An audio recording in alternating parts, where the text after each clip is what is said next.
My name is Eissa. I was born in Pakistan and raised in Nepal, and I go to George Washington University right now, where I am getting a master's degree in media and strategic communication.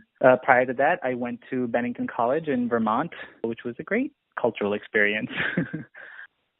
The bigger idea behind why I wanted to study communications was that I've always been interested in figuring out what commonalities human beings have, no matter where they're from, because obviously I grew up in a time of severe conflict in the world.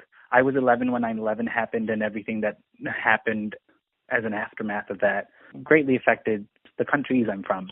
So that really triggered this question of what makes human beings connect and why do we have so many conflicts.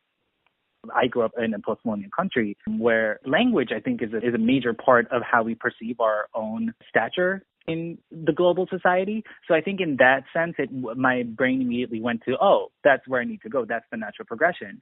But I think the longer that I've spent in this country, I think I understand now that it was because it was about opportunity. There's a lot more opportunity here than anywhere else in the world. We're so saturated with American culture, through whether it's through popular culture, through entertainment media, or just news media for that matter. That means that a lot of things that we saw as children, especially as a gay child, my brain always thought, hey, maybe if I go there, I can do whatever I want. And that's largely true.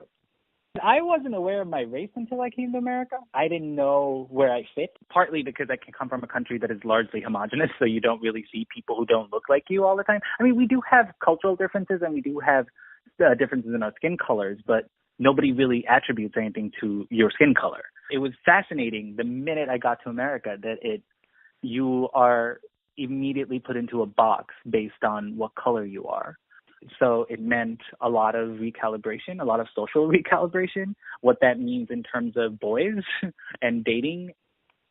I think the intersection between being Pakistani and gay isn't that huge. The intersection between being culturally Muslim and gay is where I find it fascinating. We don't see both these identities as being mutual at any point. We think you can either be Muslim or gay. You can either be Pakistani or gay, which is ridiculous because there's so many gay men and women I know in Pakistan. The minute you're out, the minute you want to say something, the minute you want to stand up for your rights, you're a traitor.